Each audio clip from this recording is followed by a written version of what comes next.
A chill wind rattled the dilapidated marquee, whispering tales of a bygone era through the gaps in its peeling paint. The Grand Willow Theatre wasn't a house, but for Amelia Cartwright, it was her inheritance and her albatross. For 30 years, it had stood dark and empty, a grand decaying monument to a forgotten glamour, a relic of a time when this Midwestern town boasted a population of 10,000 and had the Grand Willow to prove it. Now, the town had dwindled to 3,000. Its main street reduced to a handful of struggling businesses and a Dollar General. The theater was a jewel without its setting, a stage with no show. Its grandeur was a painful reminder of what the town had once been and what it could never be again. For Amelia, it was an albatross. She was a pragmatic architect with little patience for nostalgia or the performing arts. When her great-aunt Elspeth had died, leaving her the theatre, Amelia had intended to visit only to assess its structural integrity and sell it to developers. That had been 3 months ago. Now, she was knee-deep in paperwork, still reeling from the theatre's sheer size and scale. It was vast, cavernous, a labyrinth of corridors and chambers echoing with the ghosts of a bygone era. The crumbling proscenium arch framed the dusty stage, its velvet curtain moth-eaten and faded. Rows of plush seats, now ripped and stained, faced the stage in silent anticipation, their red fabric a faded echo of their former vibrancy. Ornate balconies, their gilt peeling curved around the upper levels. Everywhere the air was thick with the scent of dust, decay, and a faint, lingering aroma of old popcorn and stage makeup. She moved through the echoing silence with a flashlight and a clipboard, charting dimensions, calculating load-bearing walls, and imagining wrecking balls. She'd be alone on the stage, measuring, and feel a prickle on her neck, as if an unseen audience was critiquing her every move. She'd glance at the rows of empty seats, half expecting to see them filled. Then the sounds started. Faint strains of ragtime piano would drift from the orchestra pit, only to cease when she tried to locate the source. Whispers and hushed laughter would seem to emanate from the shadowy recesses of the balconies. Doors to dressing rooms, long unused, would creak open and slam shut. One afternoon, while exploring backstage, she found a collection of old playbills and photographs. One photo, dated 1928, showed a beautiful young woman in a flapper dress, identified as Lila Dubois, songbird of the stage. Lila had been a rising star, the theatre's main attraction. Amelia felt an odd connection to the image, a sense of profound sadness emanating from it. Later that week, Amelia was working late in the small, dusty office off the main lobby. She heard a distinct sound from the main auditorium. Applause. Not just a few claps, but a wave of enthusiastic applause followed by cheering. Her heart leaped into her throat.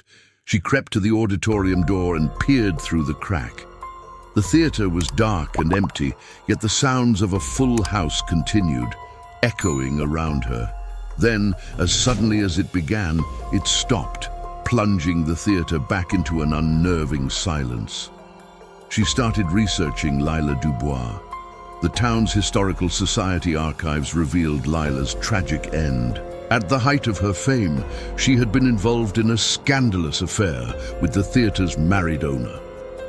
When he refused to leave his wife, Lila, heartbroken and humiliated, had reportedly taken her own life backstage, in her dressing room, just before a sold-out performance.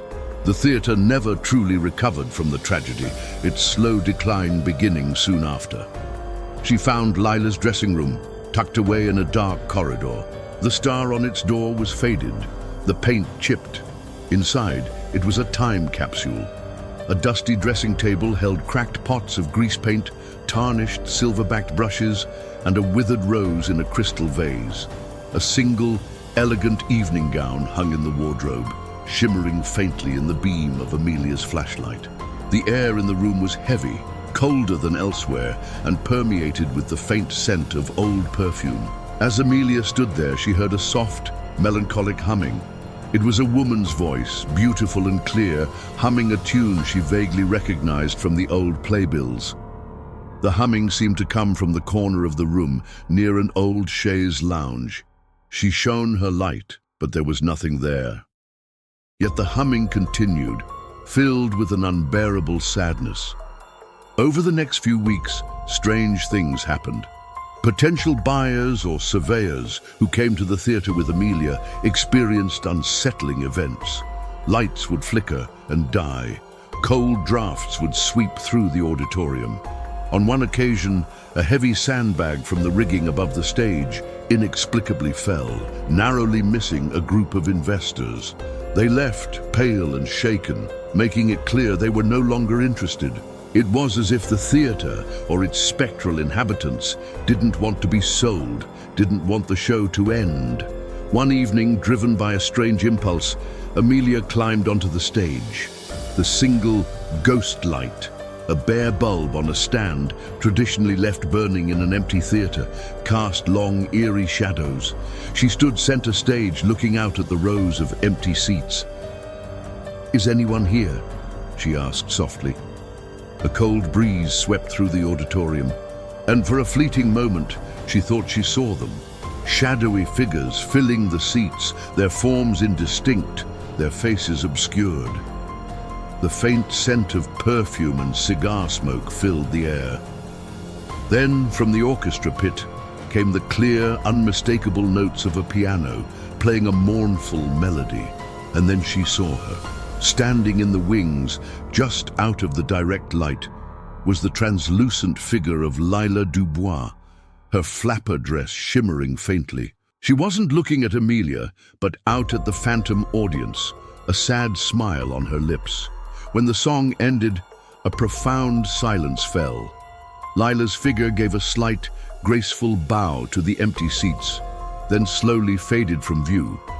The shadowy audience, too, seemed to dissipate, and the scent of perfume and smoke vanished. The piano fell silent. Amelia knew then that she couldn't sell the Grand Willow Theatre to developers who would tear it down. It was more than bricks and mortar. It was a repository of memories, of emotions, of spirits who still clung to their final stage. With renewed determination, Amelia changed her plans. She used her architectural skills not to prepare the theatre for sale, but for restoration. With a mix of historic landmark status, grants, and local fundraising, she brought the Grand Willow back to life. Now called the Starlight Theatre, it became a vibrant community arts center. Every summer, they even put on a production of Lila's favorite play, complete with a rose-adorned costume for the lead actress. People often reported hearing the faint strains of piano or a woman's haunting humming, and some even claimed to catch a glimpse of Lila's ghost in the wings, forever taking her final bow before a most appreciative audience.